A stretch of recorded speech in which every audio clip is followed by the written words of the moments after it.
Hello everyone, welcome to Super Ninja 20000 Actions. I'm your host, Super Ninja 20000, and today we'll be watching Dragonzord versus Mechagodzilla.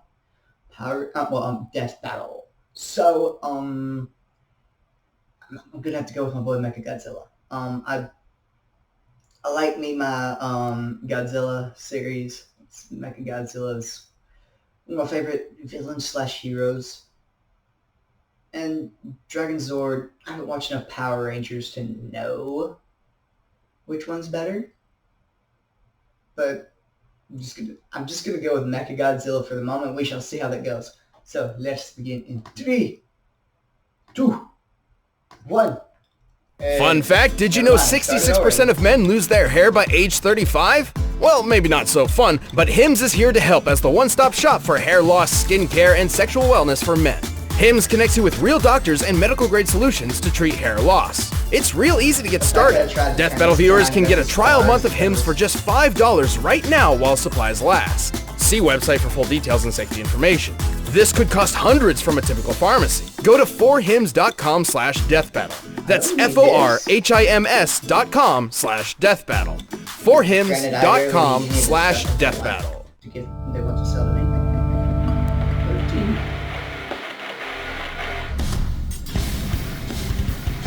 Whether they are benevolent deities or harbingers of doom, dragons are freaking awesome.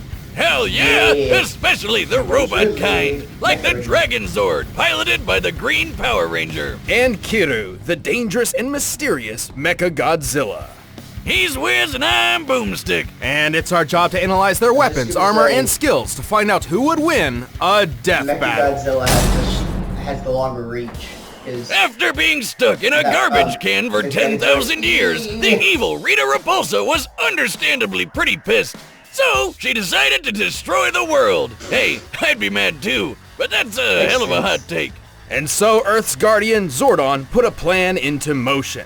5 heroic teenagers would defend the planet with their Dinozords. They were the Mighty Morphin Power Rangers. You'd think a bunch of kids in spandex would have a tough time fighting an ancient witch, but they got used to taking out her weakly monsters pretty quick, like a normal 9 to 5, just with giant robots. But Rita had a plan. If her creatures could not defeat the heroes, she would create her own ranger. The Green Ranger, along with his robo-reptile, the Dragonzord.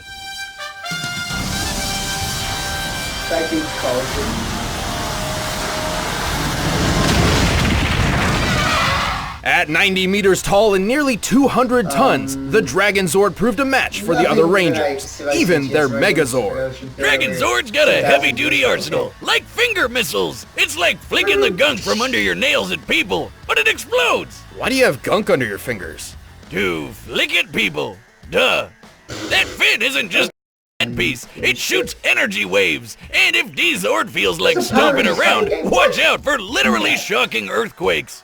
Despite such long-range weaponry, the Dragonzord seems best suited to fighting up close with its strong grappling arms and highly flexible drill tail. This drill is so impressive, it cut through a cocoon prison even the supposedly superior Megazord couldn't escape. Yeah, that thing's 5 Zords in one. Guess teamwork doesn't always make the dream work. The Dragonzord's pilot has even bested the other Rangers in combat on his own. Luckily, they helped him break free from Rita's control, and he eagerly joined their fight against the forces of evil. This is Tommy Oliver. Tommy wasn't just some rando off the street. This guy is an expert martial artist and super dedicated to ranger work. So much so, he kept wearing the tights for years and even mentored other teams. He summons and controls the Dragonzord with the Dragon Dagger by playing it like a flute. Wait, are all knives secretly flutes? They've never, not been flutes. Oh my god, really? Wait a minute, why didn't this come up in poultry science class? Chickens don't like music? How stupid do you think I am? A lot? Chickens love music! Ah! God, this is what they mean by a sharp note! As the Green Ranger, Tommy draws power from a universe-spanning energy called the Morphin Grid. His grid connection powers the Dragonzord too! He's a superhero and a battery! Though like most other Zords, enough damage can disrupt the Dragonzord's connection to the Morphin Grid and take it down for good. But good luck trying. The Dragonzord is super strong. It made short work of Rita's monsters and even beat the Megazord, which has an average power output of 50,000 megavolts. That's the same kind of power as a nuclear warhead. The Megazord was strong enough to punch a 10,000-ton monster about 40 meters off the ground. A punch worth 90 million newtons of force. The Big D can even fly past escape velocity and reach the moon. That's over 30 times the speed of sound. The Dragonzord is also extremely durable, possibly more so than any other individual Zord of its generation. The Megazord once threw it into this mountain, which shattered. By comparing the known size of Dragonzord's foot to said mountain and applying the energy necessary for violent fragmentation against rock, we determined the destructive force to be worth more than 350 tons of TNT. Damn! The big dragon held its own against the upgraded Thunder Megazord, and even one-shot the White Tiger Zord, which was supposed to be its better in every way. While it's unlikely the Dragonzord could actually defeat the Thunder Megazord on its own, it certainly stands a chance with its ultimate form. That's right, it's got a semi-Megazord mode of its own. While each Power Ranger has their own Zord, there's been a few times when a Ranger has called on other Zords, not to pilot directly, just to combine with theirs. And so, Tommy can summon the Mastodon, Triceratops, and Saber-Tooth Tiger Zords to form Dragonzord Fighting Mode, or Battle Mode. Or Dragon Megazord, he never really settled on a name. Well, it's mighty powerful and turns its tail into a drill spear that kills basically everything in one shot. Seriously, it never lost a battle against anything Rita threw at it. So, why don't they always use that? And Rita's magic is devastating enough to obliterate an entire floating island. Sadly, Tommy would lose his control of the Dragonzord when he lost his powers to his one weakness. A magic candle! Oh no! Look out for slowly dripping wax! But powers or no powers, Tommy kept fighting the good fight, eventually regaining his original morphin abilities with the Master Morpher. Perhaps one day, the Dragonzord will rise again. Dragonzord!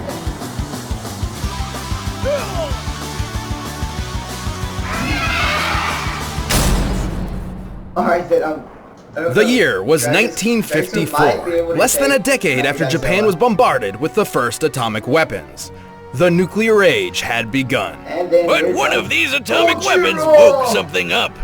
Godzilla! This ginormous radioactive kaiju decimated Japan. Things looked pretty bad until a scientist deployed a bomb strong enough to kill the monster. The Oxygen Destroyer, which does exactly what it says on the tin. Right. Dr. Serizawa's bomb could specifically target and destroy oxygen molecules, liquefying most living tissue. This weapon was so dangerous, Serizawa feared its very existence threatened the entire human race. So he went down martyr style, taking out Godzilla and all knowledge of his weird bomb. All that remained was Godzilla's bones. Probably for the best. Still, a weapon like that might have come in handy when, a few decades later, another Godzilla showed up. Surprise, bitches! Brrr! Turns out, Japan had been the target of many different types of kaiju for years, and had developed an anti-monster defense force to combat them. Unfortunately, their super powerful maser cannons barely even scratched this new Godzilla. Just look at him. Didn't even care. Like the Oxygen Destroyer before, Japan needed a new weapon to combat Godzilla. They gathered their foremost experts in the fields of robotics, microwaves, low-temperature physics, and someone whose work can only be described as cyber necromancy. Together, these leading scientists developed a revolutionary weapon like nothing before it. Mechagodzilla! Sure, technically this isn't the first Mechagodzilla we've seen, but it's certainly the deadliest and the most unique. So much so, it was given its own distinct name. Kiru, a combination of kanji meaning machine and dragon. Hear you? Sounds lame. I'll stick with Mechagodzilla, thank you. Standing 60 meters tall and weighing 40,000 tons with full gear, this badass cyber monster is loaded with all sorts of weapons. Rocket launchers, rail cannons, grappling wires, spinning drill hands, a battering-ram jetpack, and even retractable Assassin's Creed blades with an extra zap.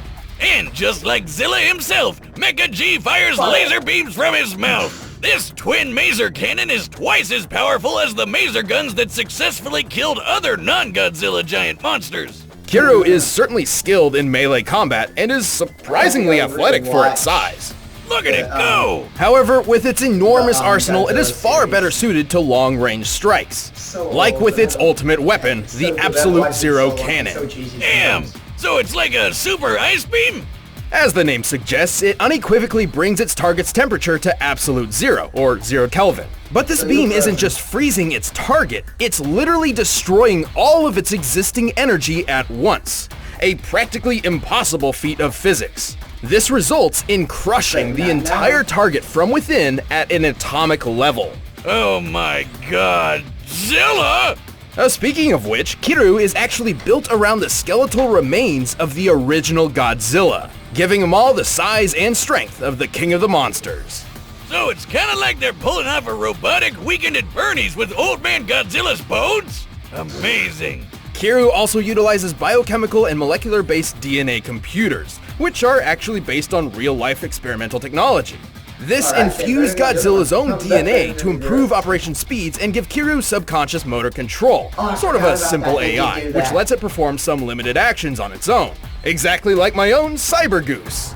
With the skeleton of a goose and some extra parts I had lying around, I say he's a masterpiece of modern science. Well, he's got 2 heads now, so do we call him a goose or a geese? It's a goose. Just one goose. But 2 heads make 2 goose, therefore a geese. It's a goose! Oh yeah, this version's much better. Kiryu is piloted by Lieutenant Akane Yashiro, a longtime member of the Anti-Megalosaurus Force, and your standard self-loathing anime protagonist. She thinks she's worthless because she has no parents and accidentally got some of her friends killed. So now nobody really likes her, which is real bummer. But hey, cheer up, lady! You get to fight giant lizards with a big-ass killer robot, and that's freaking awesome!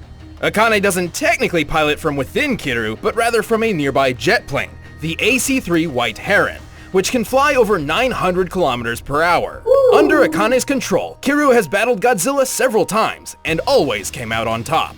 But plot twist, Akane isn't Mechagodzilla's only pilot. It turns out there's someone else behind the controls. A ghost in the machine. It's the spirit of the original Godzilla! Surprise again, bitches! It's Ghost Robot! The DNA mind of Godzilla can wrestle the mech from Akane at any point, causing her to lose complete control. Giving the king another chance to trash Japan again! Always fun to relive the good old days. Though it is strongly implied Akane and Kiryu came to an understanding of sorts, realizing that they were each shadows of a tragic past struggling to find purpose in life. Like college roommates. Regardless of who is steering the ship, Kiryu is an extremely tough machine. He's lifted and thrown Godzilla around like a sack of potatoes, and this version of the Big G weighed 25,000 tons. Kiryu actually survived being at the epicenter of its own Absolute Zero blast, and multiple direct hits from Godzilla's atomic breath attack. Which is even strong enough to overpower the Absolute Zero. Kiryu is even fast enough to dodge the atomic breath, which, based on this instance where an older Mechagodzilla forced the beam into space, likely travels faster than Mach 2 speeds. Kiryu itself could also fly from Alaska to the middle of Russia while carrying another kaiju in just a few minutes. Given how quickly Kiryu's fuel burns in flight, in order to make it, Kiryu was likely flying around Mach 40. But that's sadly the Mecha Monster's biggest flaw. Its battery life is worse than the goddamn Nintendo Switch.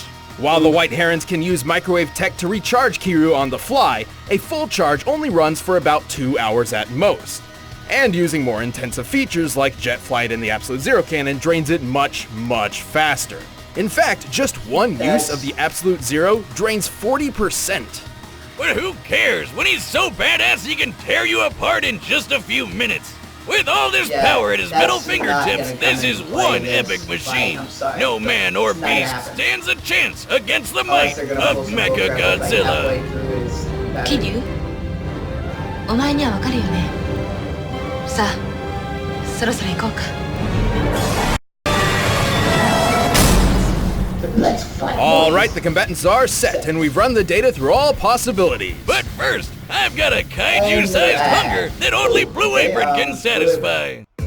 By now, you've probably heard of Blue Apron, the leading meal kit delivery service in the US. Choose your meals each week, get the ingredients delivered to your doorstep, and whip up a meal using the easy-to-follow directions provided. Blue Apron offers 3 flexible plans, whether it be meals for 2, for 4, or the WW Freestyle plan. You have control over which meals you receive each week, and each delivery comes with easy-to-follow cooking instructions and all the ingredients you need. So say goodbye to those last-minute dashes to the grocery store. With Blue Apron's seasonally inspired and chef-curated recipes, you're not just making meals, you're making memories. My favorite part is feeling like a master chef, making creative and delicious meals with my own hands. You guys really need to try it out. It's pretty nice coming home knowing I'll have a delicious meal I can whip up with ease. And as a thanks to you for watching this show, we have a deal you'd be crazy to say no to. To start making delicious, brag-worthy meals at home without the hassle, try Blue Apron. Check out this week's menu and get $60 off at blueapron.com/battle. That's blueapron.com/battle. Blue Apron, a better way to cook. But right now, it's time for a death battle!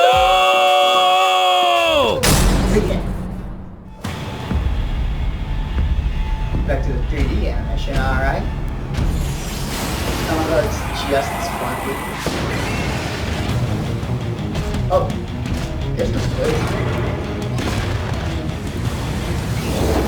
That's real.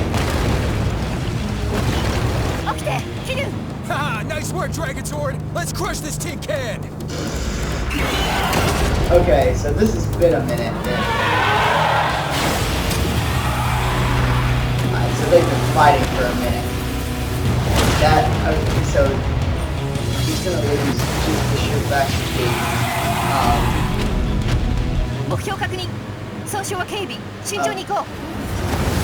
the sheer factor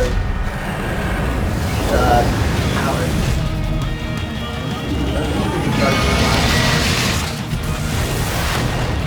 I don't like it there.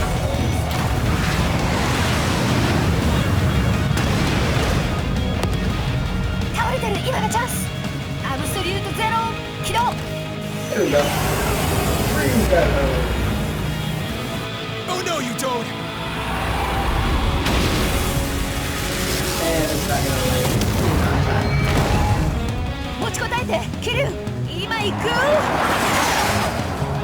Missiles of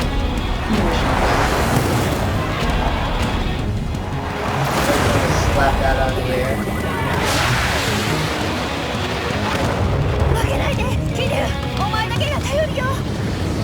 Yep, I knew it.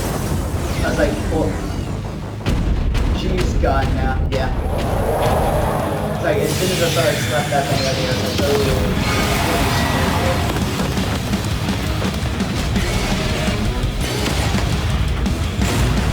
And he has naturally about a point again. So we're gonna make it. I thought we should have fighting as the original guy did.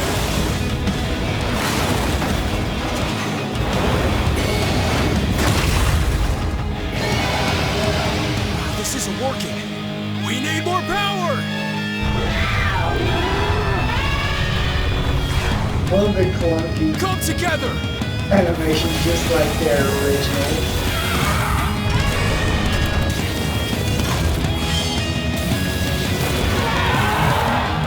Buddy mode! Powered up and ready for action! Let's finish this! Look at. Yeah, he just did it. Just close. Oh no. And he's far away now. Just weird.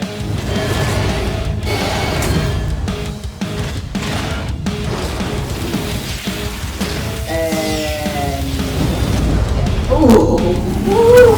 That jump. And there it goes. Keep going! We've got this! Got that.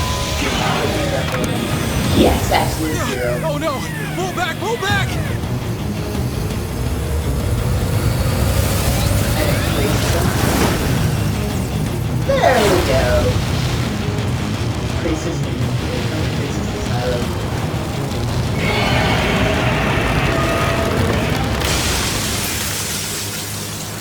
There we go.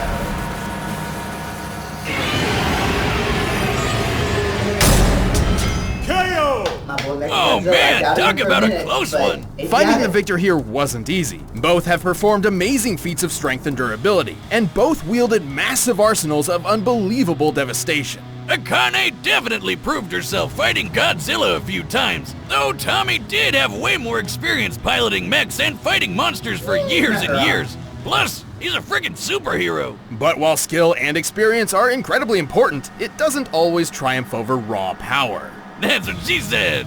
I hope. Compared to Kiryu, the Dragonzord was rather lightweight, with far less impressive feats of strength. Yeah, well, Dragonzord could match the Megazord, who could lift a 10,000-ton monster. Mechagodzilla tossed around a 25,000-ton Godzilla, more than double the weight. Mecha G certainly had the advantage up close. And also from a distance. Kiryu's arsenal was overall better suited to long-range combat thanks to a wider assortment of missile and beam weapons. Simply put, Kiryu possessed more options for controlling and ending this fight. Like how they both had instant kill moves, but only one of those depended on getting right up close. Plus, while fighting mode's max power wasn't too clear, it could compete with the Thunder Megazord and Rita herself. Remember how Rita blew up an island? Easily one of the most impressive destruction feats in the Ranger's early years. Based on this image, we can measure the exact scale of the island. To blow that shit up, you'd need a blast of at least 2.6 gigatons of TNT. So Dragonzord's Ultra Drill Stab was likely in the same ballpark in terms of power output. However, this pales in comparison to the Absolute Zero Cannon. Here, it's destroying the real-life Prince Hotel New Tower and several surrounding buildings. Using the known scale of these structures, the energy output to destroy them must equal 128 teratons of TNT. That's over 49,000 times more powerful. And don't forget, Mecha G would survive being in the middle of this blast. There was no way Dragonzord could put down this tough son of a Zilla. Dragonzord's arsenal and Tommy's skills certainly made this an intense match, but they were clearly outclassed by Kiryu's awesome power and unwavering durability. I'm just glad they didn't let the fight drag on. The winner is Kiryu. Mechagodzilla! Hey, thanks for watching this episode. If you want the battle music for yourself, you can get it by clicking the link in the description below. And check out on the right side of the screen next to Ben, you can watch more stuff. I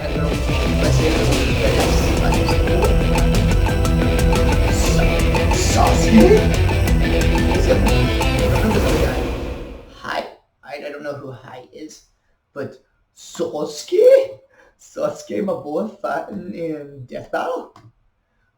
Let's see what he does now. Okay, that was a good. That was a good episode.